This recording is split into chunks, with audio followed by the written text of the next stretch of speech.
This is the Suicide Prevention Show. We are waking up the world with the power of positivity. We are making suicide, especially teen suicide, a thing of the past.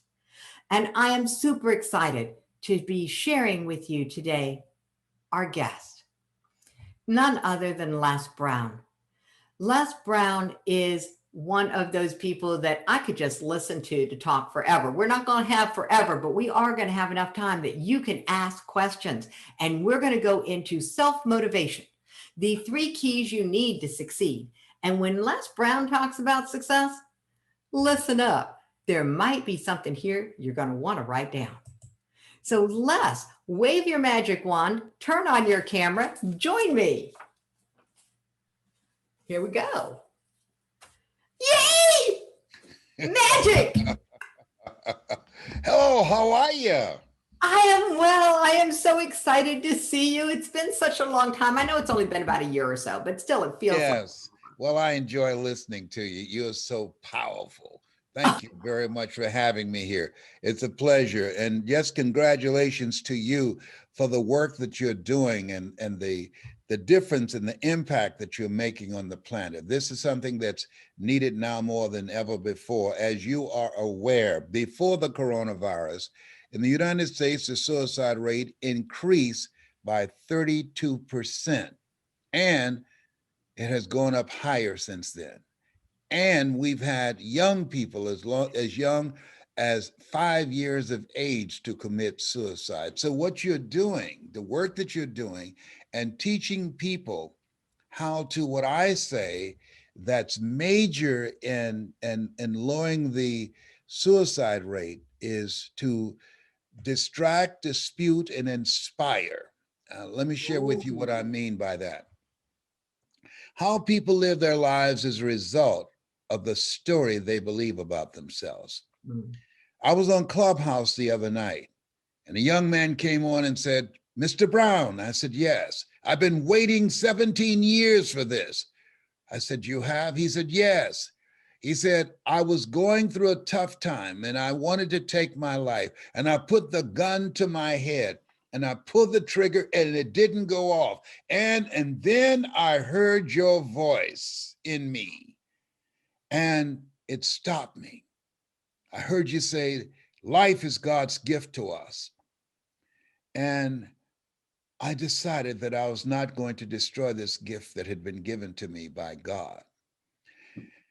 What we do, what you do, and what you've committed your life to do is to distract people who feel powerless and helpless and in despair and feel like they can't overcome the pain that they're facing. You distract them from that feeling of hopelessness, distract, dispute through your presentation, through the coaching and the people that are listening now. You dismantle their current belief system of feeling helpless. You remind them, greater is he that's in you than he that's in the world. You remind them, Simba and Lion King, you're more than that which you have become. You remind them, you're more than a conqueror. You can get through this. This has not come to stay. It has come to pass. And you inspire them not to lead with their pain or their past or their despair, but to take life on. That's what you do. And that's needed now more than ever with the coronavirus, with the new version of the coronavirus, with the mixed political messaging, with the quarantines, with the unemployment, with the foreclosures, all the things that's happening right now. My youngest daughter, she's in Austin, Texas, and she called me, voice quivering. We have no electricity. We can't drink the water. We have to boil the water before we drink it. We're trying to melt the snow, and we have limited food. And we can't have food delivered to us. They say it'll take until perhaps the 27th. No matter how old your children get, they're still your children. And I said, it's going to be all right. You're going to get through this. And she said, how are we going to survive for 7 days without water? I said, baby, you can boil the water. My electricity is off. Daddy, I can't. What do I do now? I said, let me see who I know who lives near you to help get some help for you. Mm-hmm. Don't focus on what has happened. Focus on what are you going to do now? Focus on how you're going to stabilize my nephew and my niece that's with you now, my grandchildren that are over there with you now. And so I had to distract her from what was stressing her out and causing her to start having anxiety attacks. Her breathing started getting short. And I said, breathe deeply. Come on, come on, come on. Stress management intervention tool number 1, take a deep breath. Yes, yes. Whew. And we were able to stabilize her. There are a lot of people that don't have someone that they can call. A lot of people that are lonely right now. So the work that you're doing is so important. I remember, and I'm sure you remember the young man who jumped off the Golden Bridge. And he said, the moment he let go, he realized that he made a mistake. He was among the few that survived. And they asked him, why did you do it? He said, when I left home, I said to myself, if somebody would recognize me, if somebody would smile or paid attention to me, I wouldn't take my life. And no one did. He felt invisible. He felt he was in this world all by himself. Mm-hmm. And he jumped. Fortunately, he survived. Journey that we are all on together right now, Les, is such a big deal. And I've had people writing in questions that they're like, Jackie, can you ask Les, how do we talk to our kids to let them know that we're all going to survive this? To speak to what you were just walking your daughter through in Texas. What can we say? And here's another way, because I got some similar questions from different people. This one's from my friend, Dr. Marley. The first one was from an educator, Rudy Duran, but they're very similar. Dr. Marley says, how can parents in this day and age, where we're surrounded by quick fixes and immediate reward culture, teach young children that everyone experiences dark and difficult times and show them that these times often are our greatest success lessons, and then teach them the skills to navigate this? It's a big question, Les, but you're a big man. You're Let up. the record show I'm ready for it. You're life, yes, life is built on disruptions, transformation, and choices. When the doctor at Cancer Centers of America here in Atlanta looked at me and said, Mr. Brown, you have 4th stage cancer. Your PSA is 2,400. I said, what does that mean? 1 to 4 is normal. Is there anything else? Yes. And it has metastasized to 7 areas of your body, including the spine. I said, is there anything else? He said, yes. I said, what is it? He said, and you're ugly too. I said, what? You gotta be kidding me. You didn't call me ugly. This is serious, man. He said, but you got this. He said, I don't tell my patients they're terminally ill. What I say is that my knowledge, my abilities, and my skills have terminated. I only determine the diagnosis. You and God determines the prognosis. Ooh, good doctor. I like that. Yes. And so I left his office instead of a heart full of fear that most people in the face of fear forget everything and run. Yeah, that's my favorite use of that acronym. Yes, but there are some people who face everything and rise. The ones who rise are the ones who know he'll never leave you nor forsake you. The ones who know this has not come to stay, it has come to pass. The ones who know, think it not strange that you'll face the fiery furnaces of this world. You will, not you might, you will have tribulations. The ones who know what Forrest Gump meant when he said, life is like a box of chocolates. You never know what you're going to get. That's all I got to say about that. That's a pretty good invitation there, Love. Thank you very kindly. Yes, I say to my kids, hey, this is our time. Life happens to everybody. This is our time. It's not personal. Don't call everybody and talk about how bad things are. Just be glad when they come up with the statistics that you're not in that number, that you're still here. You're not taking a dirt nap. And do what you can where you are with what you have. Some things happen to you and some things happen for you. This is a time that we want to roll up our sleeves and help some other people who are going through some stuff right now. Well, you got that right. People are going through some stuff. Yes. All of us are going through some stuff. As my daughter told me, my daughter Stephanie, she said, Mama, somebody said we're all in the same boat. And I told them, no, we're not. We might all be in the same storm, but my boat does not look like your boat.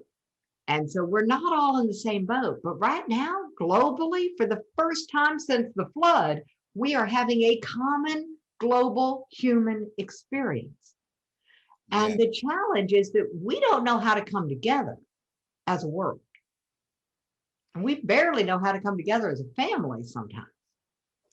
This is true. And what we have to do is, one, create a ritual that helps you to build mental resiliency.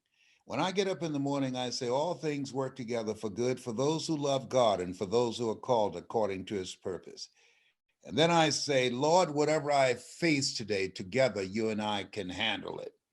And then I write down 7 things that I'm grateful for.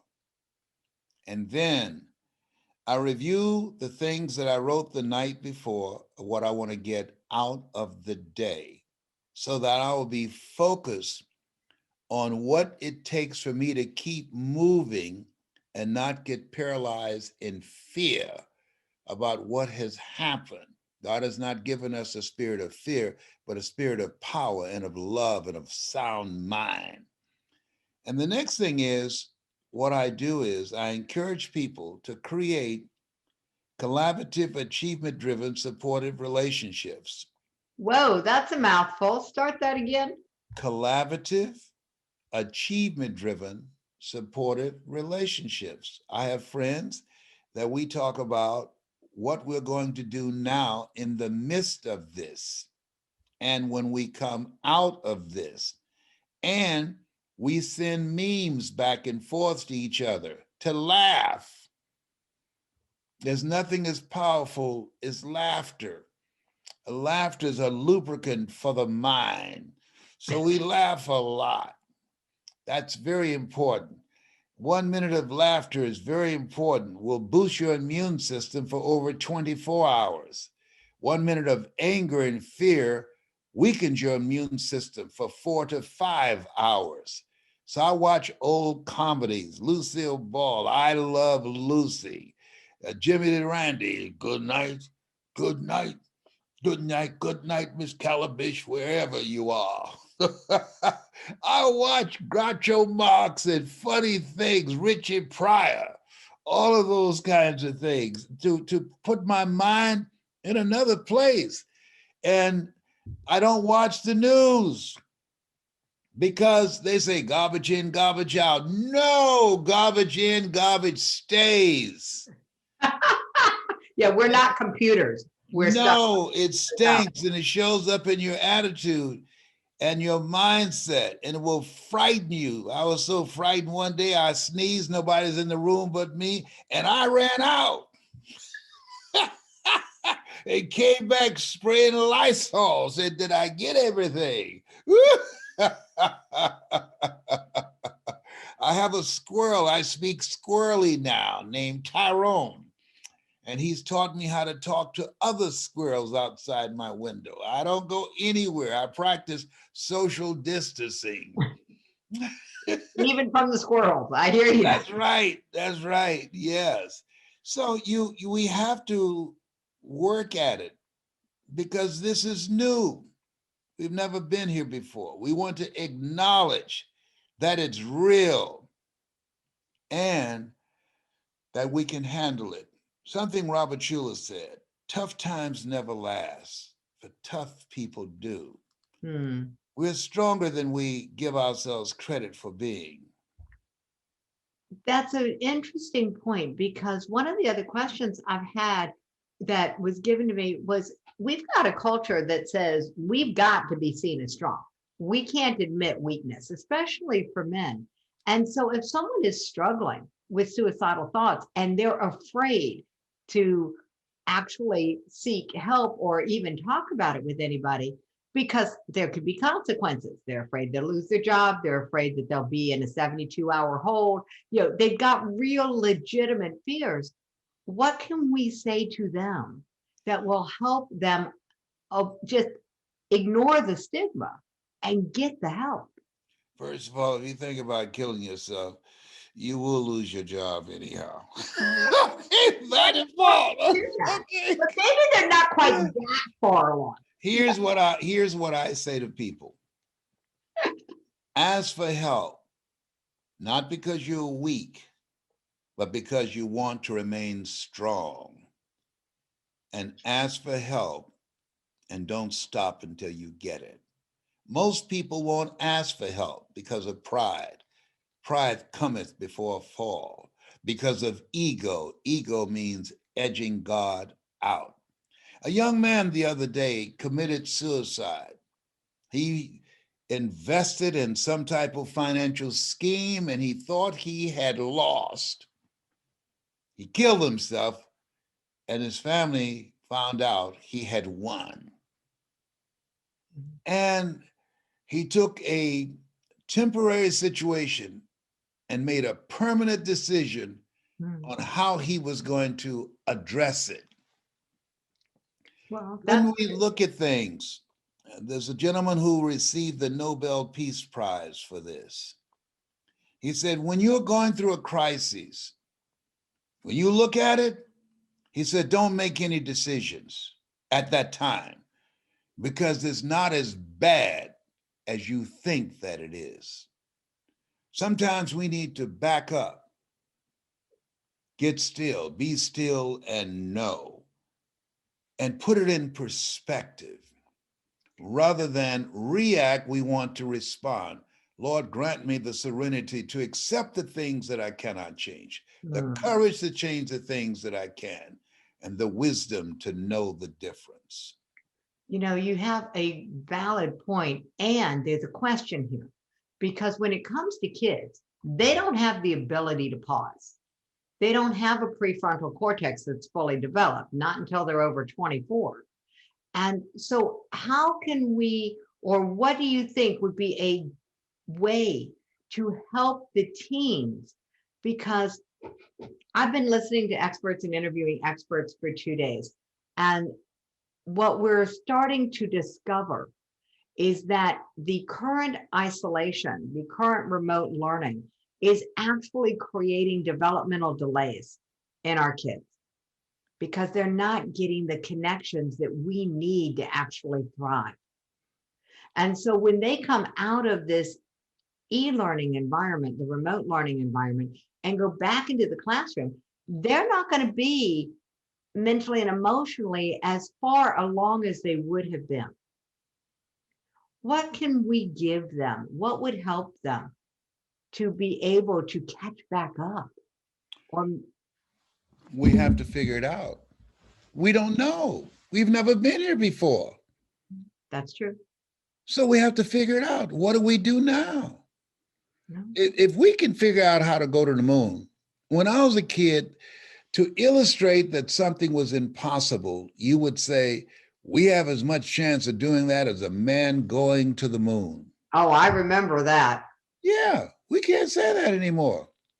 We Mhm. will have to figure this thing out and understand and know our kids are listening to us. I read an article the other day that said our kids are not okay. They are listening to our conversations. They're watching us and how we are dealing with this. And what we have to do is hold ourselves to a higher standard. A lady committed suicide and took her special needs kid with her. This is someone that had just really given up. My assistant for my wife, for my daughter, and for one of the people that work with me, she serves three of us. Her nephew had a dispute with his mother today in Atlanta, stabbed her 17 times. There are people that are snapping. They And are. so, We are under yes, so much pressure right now, whether it's yes. So prayer and meditation, getting still, getting proper sleep is very important. Having a vision of what life is going to be like when we get through here, rather than just talking about how bad things are. We must call forth those things that be not as though they were. Faith not tested can't be trusted. It's easy to have faith. If there's no pandemic, if your marriage is working, divorce up 40%, domestic violence has increased. It's easy to have faith when you have money in the bank. The children acting like they have good sense. you're right. It is easy to have faith when our children are acting like they have good sense. Yeah, but when life knocked, like the coronavirus that we never saw coming, No, you're right. No that's one when we told us. have to tap into our faith.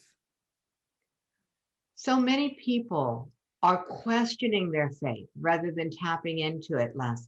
They're questioning, and it's, it reminds me, it echoes the words that I was hearing when I read about World War II and I read about the Holocaust and the people who were like, if there is a God, how could he allow this to happen? So for people who are questioning rather than relying on their faith less, what can we tell them? I think there's a reason that we're taught lean not unto thine own understanding. In all thy ways acknowledge him, and he shall direct thy path. I don't know why my birth mother gave me away. I don't know the circumstances that existed that she said to herself, I can't keep these twins. Rumor has it that she got pregnant while her husband was away in World War II.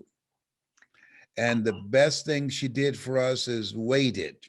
She wouldn't let anybody adopt us who wanted to separate us. I don't know what kind of life that I would have had she kept us. Mm. Everything, as I look back now, that I've experienced, Jackie, there's some things that you feel happen to you. But when you look back, you realize they happened for you. I would not be the person that I am now had I not gone through the ups and downs, the foreclosure, my car had been repossessed, been fired from a job because I asked for a raise that I earned. Everything that I have gone through. Marion White said in life, when you don't have enough courage and insight to know that you've outgrown a situation, it's time to move on. Life will move on you. Someone else said, many times in our lives, when we have a teeth rattling experience, we run to God only to discover that it's God that's doing the shaking. When I went to Poland and I went into the chambers and I saw people, pictures who were led into what they thought was supposed to be a shower. It was a gas chamber. And when we came out, right to our right, there's a crematory where they, after they gassed the Jews, they cremated them. And then they went home and had dinner. I don't know. I don't understand man's inhumanity to man. I understand never again. Never again. I don't know how could this country, built on the worst form of history in the history of the world, the worst form of man's inhumanity to man. In this country, in Florida, they used to feed Black babies to crocodiles and alligators. The term picnic came from pick a nigger. And they would come out and have baskets of food and made fun as some Black person was lynched. Picnic. Benjamin Franklin said, until those who are unaffected are as outraged as those who are affected, change will never change. Change will never come about. I don't know. I said, if I had been God, I would intervene. That God is obviously a spectator. I don't know. I'm that's above my pay grade, but I don't question it. I'm standing on faith that a better day is coming. I don't understand this. My mother died on May the 22nd, and the next morning in the Miami Herald, I read where this guy who was a part of the mafia, he survived an operation. This guy had been a hitman, and he survived with my mother, who raised children that weren't hers. And I remember questioning God, how could you let this happen to my mother?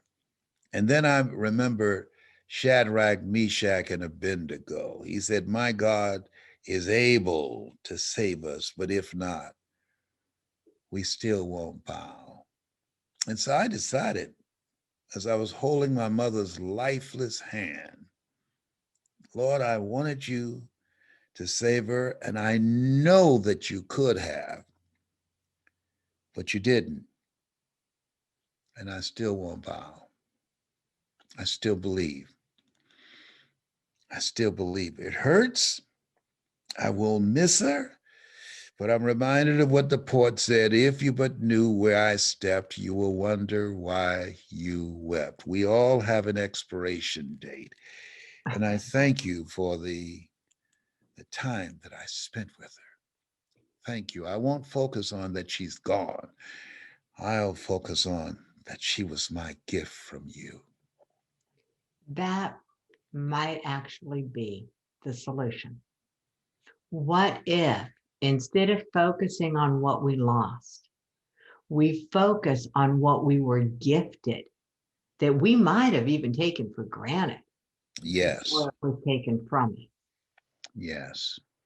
If we could create a culture of people who focus on what we have been given, whether we still have it or not does not change the fact that it was gifted to us.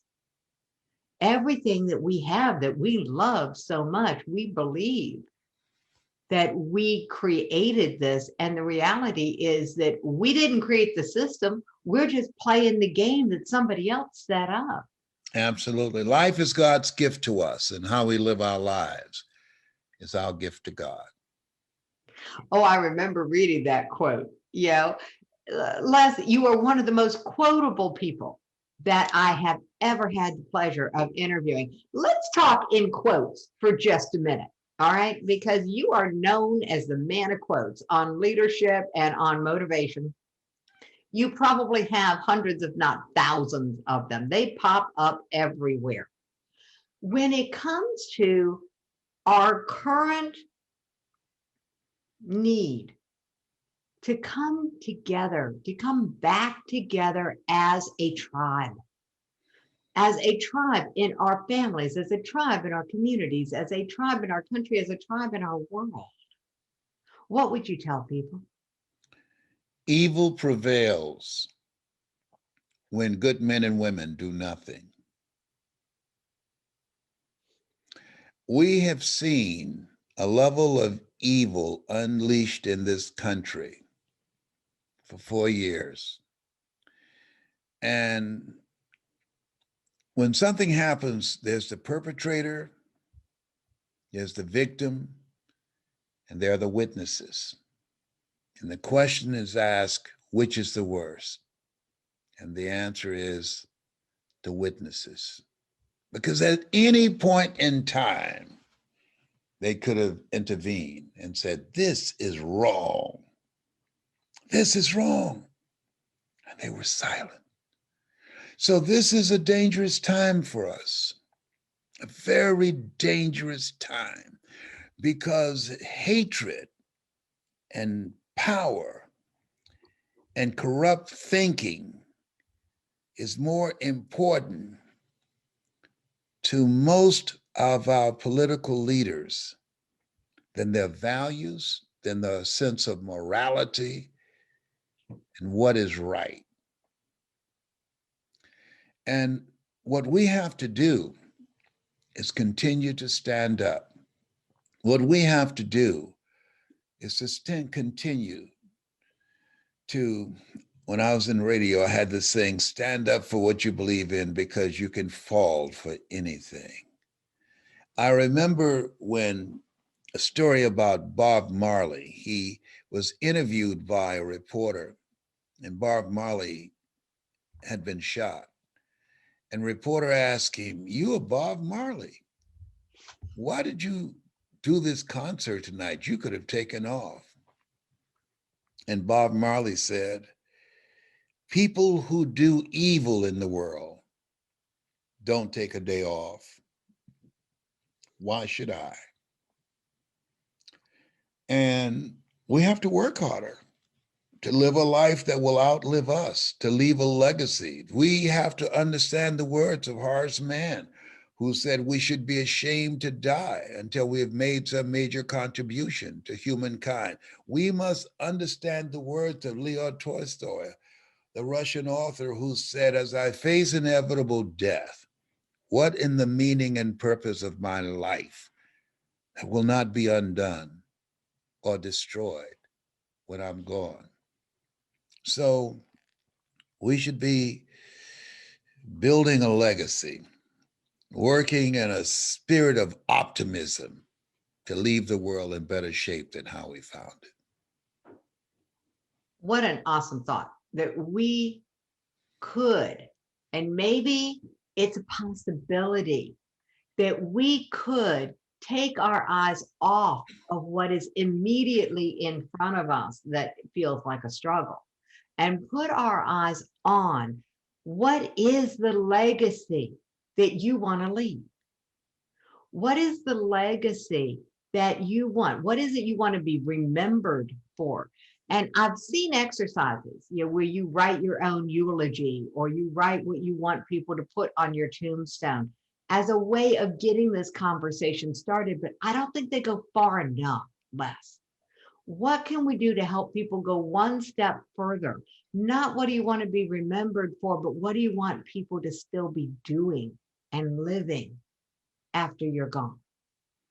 I'm so glad you position it like that, because something Winston Churchill, he said that history will be kind to me because I'm going to write it. Oh, yeah, that would be Winston Churchill. Yeah, most people read history, but some people write it.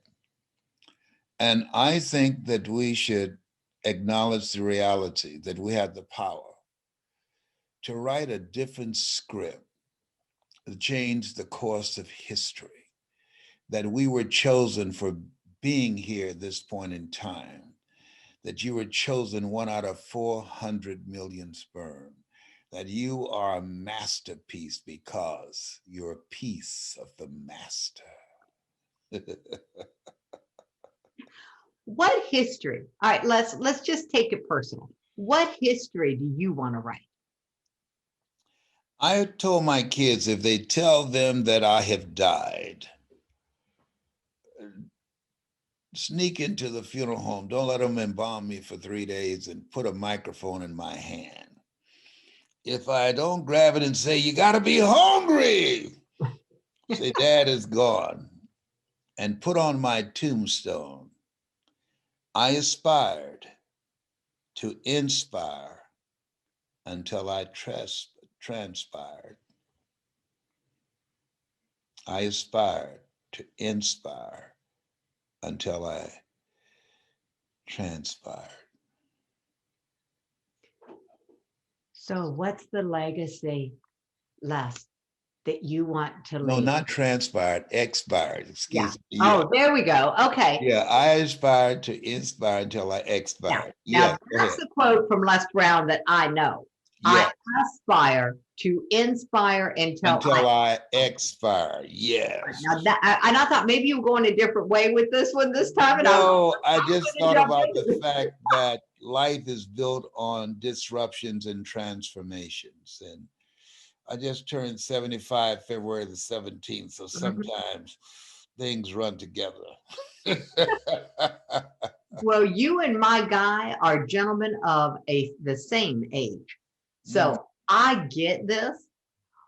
The power of what we're seeing happen in the world, Les, where as much as there are the challenges, I mean, there's the reality, the observable phenomenon of your daughter in Texas trying to figure it out without electricity, without the ability to get food delivered, with the need to be able to boil water.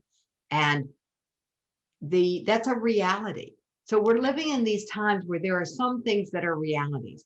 And there's also the alternate reality. There are people like you who are stepping up and saying, change it. we can change it.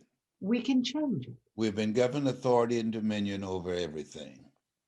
We're in a new place. Einstein said, the thinking that has brought me this far has created some problems that this thinking can't solve. So that means that we now need to work together. We need to turn to each other rather than on each other. Oh, now there's some truisms. All right, that's the truer words were never spoken. We need to turn to each other rather than on each other. Yes. What can we do, Les, to help people get the fact that it's safe to turn to your neighbor? It is, come on, we are an unlikely couple. Let's just name the elephant in the room. We're the odd couple. You Mm-hmm. know? I mean, I'm a white woman over here who came from a family of evangelical preachers in the Deep South with a military dad and a school teacher mama. And you are a gentleman of color in Georgia, and we are having a conversation as peers. And this is a new age in the world. And I wish people would realize that they could turn to each other. When I reached out and said, Les, I've got my summit coming up. This is something I know is near and dear to your heart to help inspire, because that's what you aspire to do. Come and inspire on this show, on this topic. And you said yes. And your team worked a flipping miracle to get you on this show with short notice. And I don't underestimate that because I know what my calendar looks like. Yes. Yeah, so here you are. We are such a unique polarity. What are we going to do to help other people get the fact that The outside of us does not matter. We can turn to each other. We don't have to turn on each other. A person convinced against their will is of the same opinion still. We must be the messengers and the message. We must hold the vision and continue to work. There are people who paid the price for us to be here, who didn't live to see what we are now living and experiencing. Dr. King didn't get to see where you and I are. He said, I've seen the promised land. I might not get there with you, but he did what he could. Nelson Mandela did what he could. And that's what we must do. We will be best served by not questioning God, but do what we can where we are with what we have and never be satisfied until we check out. Live each day, as Frank Sinatra said, and I was in Vegas with Gladys. He said, live each day as if it were your last, because one day it will be. And do some good. The greatest among you will be your servant. I represent a Jewish carpenter, so I like quoting.